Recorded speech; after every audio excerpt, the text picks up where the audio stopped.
Hello, beautiful souls, and welcome to Active Kreative Perspectives. I'm Valerie, your guide on this transformative journey where unique prism of life unfolds in full spectrum. And today I have this beautiful Jennifer joining me from US, and I'm in Melbourne. So how's the weather there? It is snowing, a downy snow. It's really lovely. Beautiful. Yes. Uh, I haven't seen proper snow for almost 8 years, so I really am jealous. Beautiful. So I'm thinking about the snow because I bought a tie-dye that is a snow tie-dye from a fellow art therapist in Philadelphia, Lauren Nicholson. And it'll come in the mail soon, but it's basically a hoodie. And the way she made it was to put tie-dye powder with our last snowfall in a garment and fold it up. So it's kind of symbolic and yes, beautiful, art piece it will be. Yeah. thank you. This is such a beautiful story to connect with nature and different seasons. So I would really like you to tell us about your life with art therapy and your journey, and to raise the most important questions. In Australia, we did have a bit of hustle with the major companies and government taking off art therapy as their preferred provider. And I know, it is quite challenging in US as well. So do you want to just start with your, story about art therapy? Sure. Well, you may be surprised to learn, but I invented art therapy, or so I thought. I was living in a very rural area in the state of Ohio, the biggest pig farming county in Ohio. And I was an undergraduate psychology major. And on the weekends, I would go to the local state hospital for just hands on exposure to any population. So I would graduate with some experience. And I started taking my fishing tackle box of art supplies, and the individuals that were there were making artwork. And I remember the first piece that a gentleman drew. He was quite animated and quite not helped as much by his medication at that point. But I remember the pencil drawing of like flukes eating at his brain that he depicted. And so, based on that very powerful imagery that, was not reality based, but was his reality, I went back to campus and I told everybody this thing I had invented.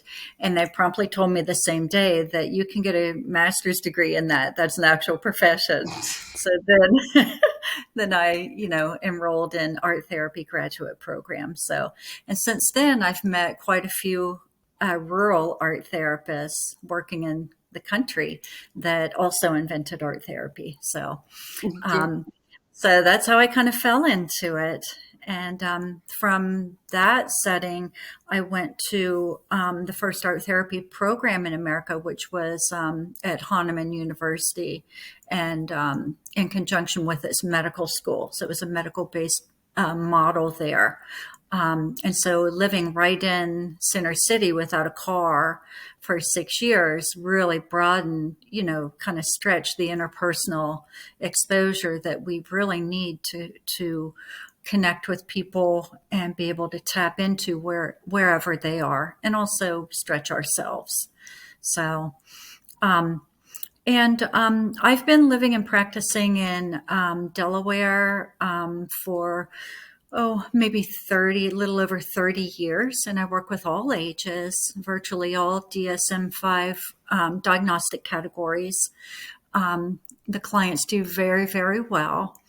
And I also, very separate from that work, do a lot of art therapy advocacy nationally, and then, you know, Yeah. tipping into issues like you've had in Australia this year to kind of boost up the profession there.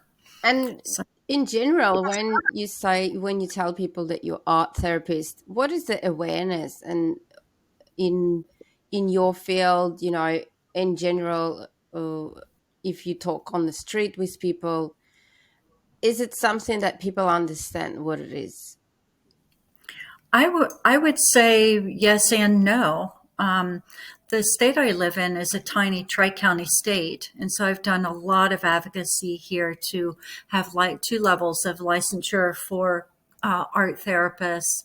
So there's a great awareness of art therapy here in a lot of circles. But then occasionally it'll creep up on me that I'll meet people. Like I went to look at a new lease space, and the gentleman asked me what I do, and I said I'm an art therapist, and he said, "Oh, that's interesting. My girlfriend does bread therapy." Really dismaying, having trained all these years, and practice all these years. So, I do believe that is a black eye for the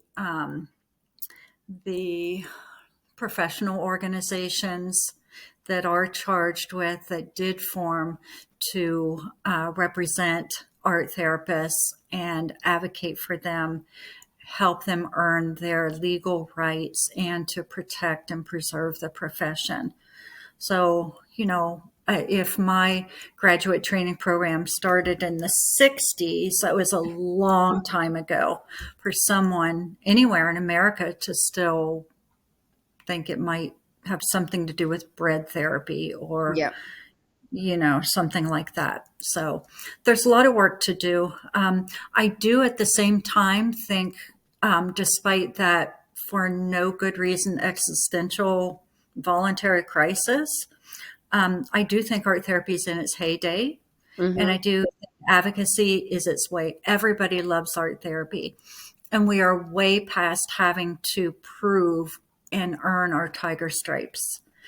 When I go to advocate, no one is asking me for efficacy studies.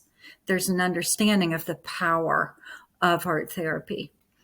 And I do think in the socio-political climate, it will behoove art therapists to angle into this issue by helping policymakers, such as your issue in Australia, and lawmakers understand that art therapy is absolutely essential. In other words, there are many things you just can't talk about and get much relief at all. Um, and so when you look at the national cost of trauma, Yes. that is a snapshot of the fact that there are some things you can't talk about, even though they may be evidence based in certain applications, and get any relief. So when I advocate, I talk with lawmakers about not having art therapists, not art therapy, trained art therapists. Not having art therapists is like not having an X-ray machine, Yeah. or like not having an And MRI machine. same in my case, because in Ukraine, the majority, probably everyone from psychiatry, psychologists, psychotherapists converted to art therapists at the moment, because um, it is, something that you can't put in words, right? So it became a one shop to go, and everyone just found a way to get training and apply it to the clients in Ukraine, especially veterans and people that come from war directly from the field. And it became a must. There's no question, people know about art therapy now in Ukraine. They Okay. know about drama therapy, you know, like kids on the street know there's a such thing as drama therapy, because there's a lot of theaters and musicals that kids and adults explore themselves through what's happening. So I guess it is a must, but what do you think? Where did we get that missing link that we were not part of the field? How it's happened that historically there's no evidence, as they say, it's not an evidence based modality, and we're just being cut out. In my opinion and empirical observation through doing a lot of advocacy to have the recognition, and what you're talking about is respect, right? Of the profession. I think what you just described is a function of what I talked about earlier of the professional organizations. I don't know how else to say it, selling us down the river. So the professional organizations are charged with protecting our interest in advancing the field. But what you see is in conferences inviting non-art therapists to earn the same CEUs that we're required to have for our registrations or licenses, offering them to social workers or psychologists, or I mean, inviting people that don't even need CEUs, like artists or lay people, to a professional conference. And so it is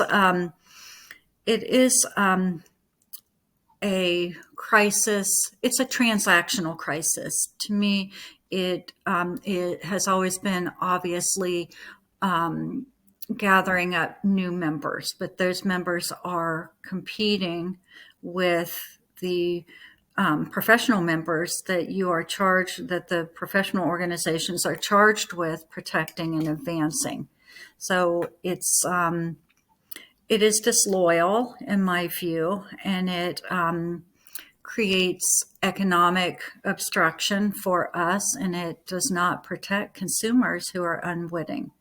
And I think that came, I think Australia's crisis is very helpful to you. I wrote a letter to the minister the day after I learned of it and told him, I think you've been misled to believe artists or paras can do art therapy.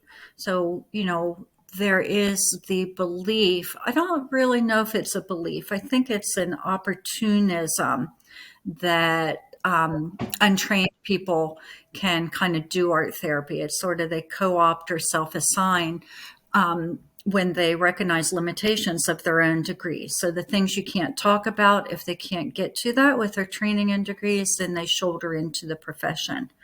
But you mentioned veterans. I advocate in America a lot to, there's funding, a lot of funding for fake art therapy programs to assign artists to research and provide direct service to veterans. And the funding organization is unaccountable to it. I mean, I've done a lot of direct, I wrote 300 individual letters Mm-hmm. March 1st last year Yeah. so everybody's on alert. They know.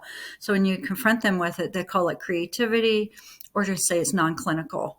But Yeah. when you read the applications or their awards, it's PTSD veterans. Yes. And so when you tell them 1 in 5 suicides is a veteran by your own statistics, it's reckless.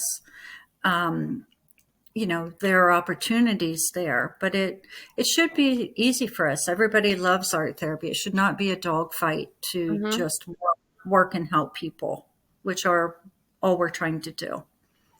And So, I guess, your advocacy is literally about understanding that the field that we're entering should be protected from, uh, to give us space to help people, but as well mhm, from people who are not qualified to work with, such things like, PTSD and suicide.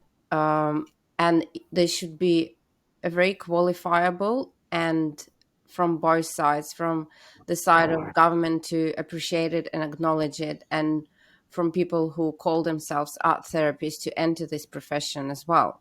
Because in my view, because there was a lot of attention to it in the last few months in Australia. A lot of people ask me, so any artist can become a therapist, is that right? And do you need to have any certification? And just this question brings up a lot of understanding how people not taking it seriously because of the name art. And I guess it's if it was a psychotherapist using art modality or art based psychotherapist, people would take it more seriously.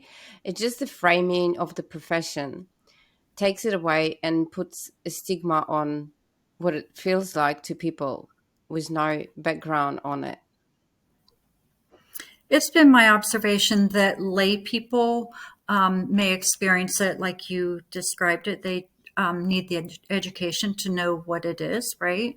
But people in the profession that have interacted with an art therapist or that are mental health providers or are even artists dealing with healing. I mean, what would an artist know about healing, right? That's right. Unless they had training, right? They do know. I believe they Yeah. abjectly do know.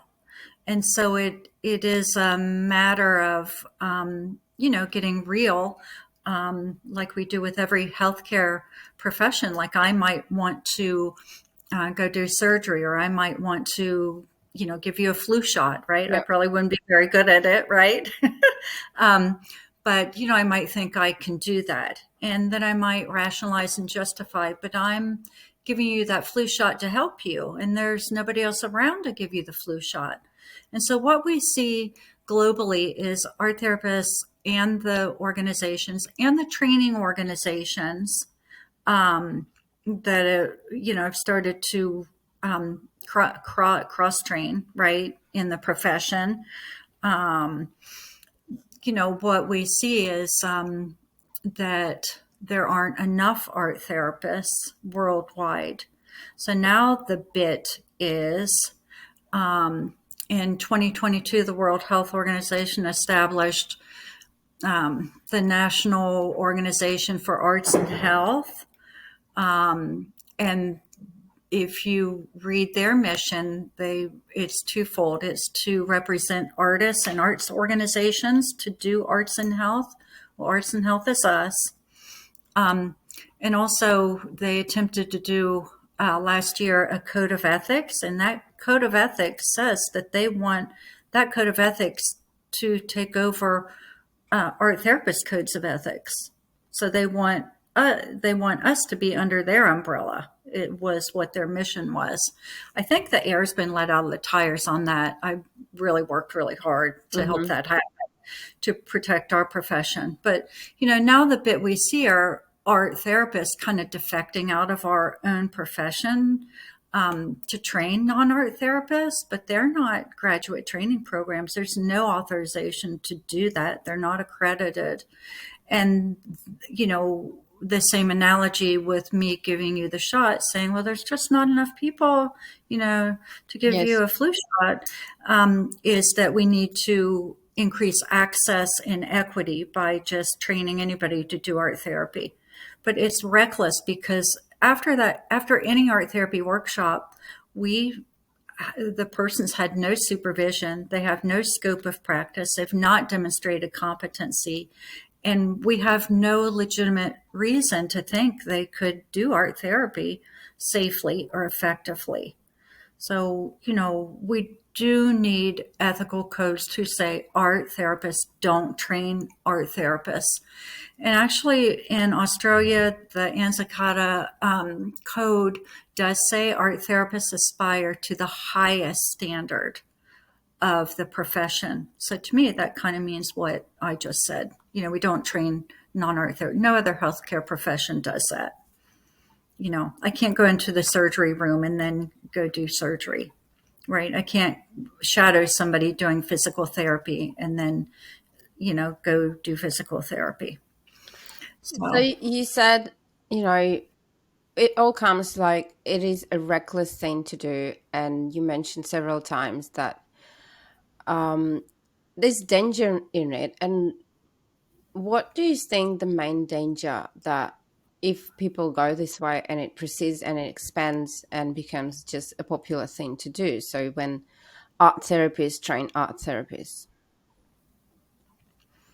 I think the danger is that it perpetrates a mental fraud upon a recognized, diagnosed, or vulnerable individual.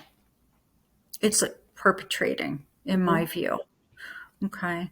So there, all of the regulations and training standards and licensure standards, they are at core consumer protection standards. So that's what we're talking about. But like I said earlier, the standards have always been so much higher for art therapists, right? Well, we were earning our way and we did have to prove evidence based, right? I mean, the evidence is in the quick recovery.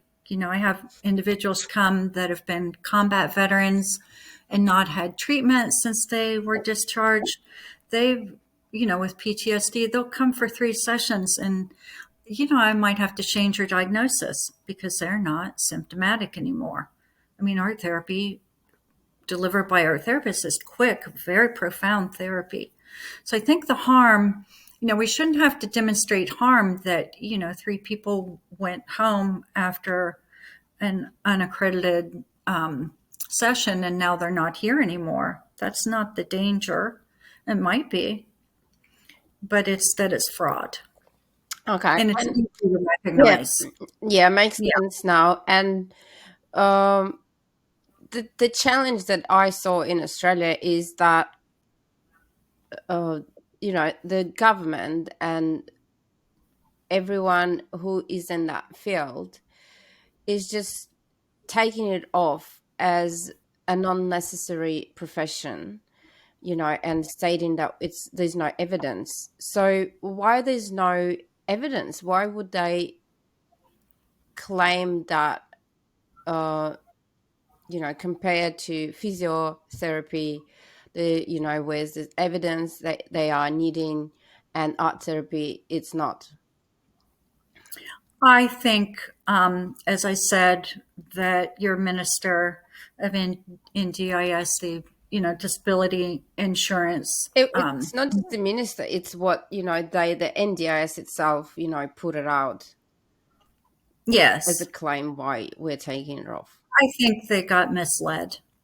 I do think they got misled by larger organizations, and a reason I think that is that larger global organization had just convened 2 weeks before the announcement was made that credentialed art therapists could would not be reimbursed at the rate that they had been in Australia. But then, if they wanted to practice and be reimbursed, they could be reimbursed at the rate of a paraprofessional. Yeah. So I do think this crisis in time is an opportunity because Australian art therapists are being given the chance to give the evidence. I would encourage you to tap into the American Art Therapy Yeah, Association. We have a great, outcome bibliography. It's that's single right. space, Yeah. hundreds of pages.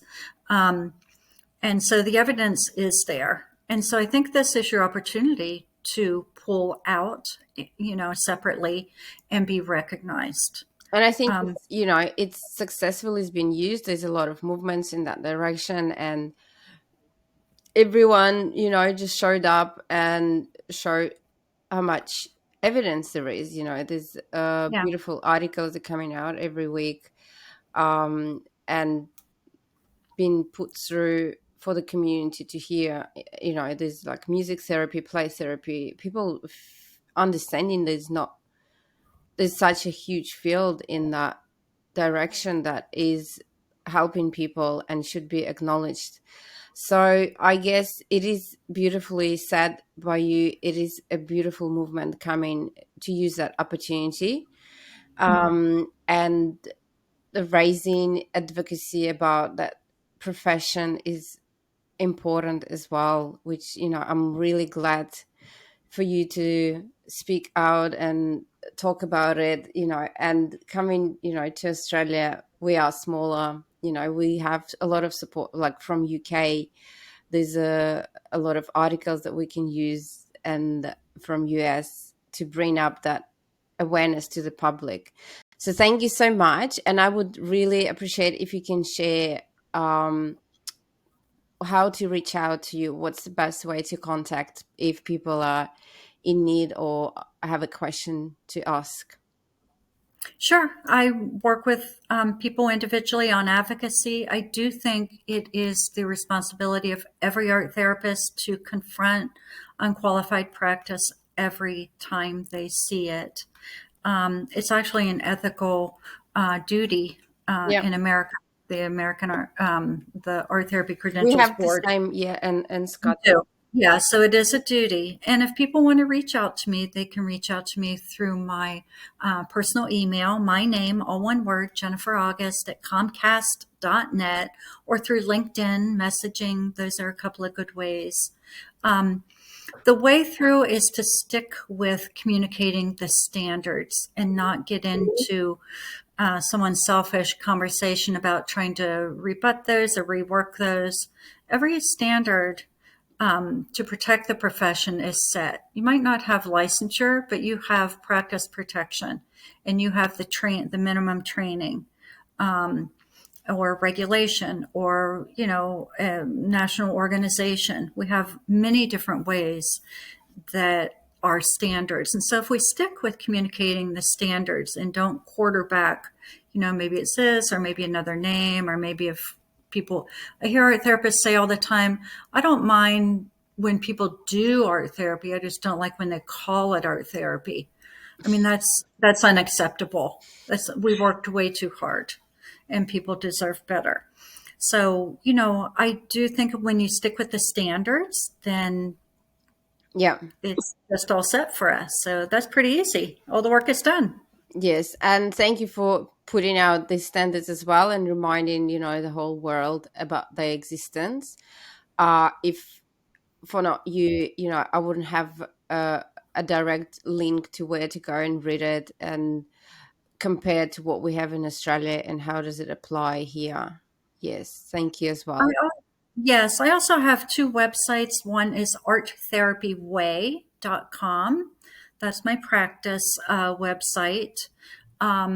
And I also set up a separate advocacy and education website with the American standards called arttherapyclarion.com. But it is the job of every art Yeah, therapist to be that clarion to get the word out. Yeah. that's right. Yes. Thank you so Yes. much. You're so welcome. Have a lovely evening.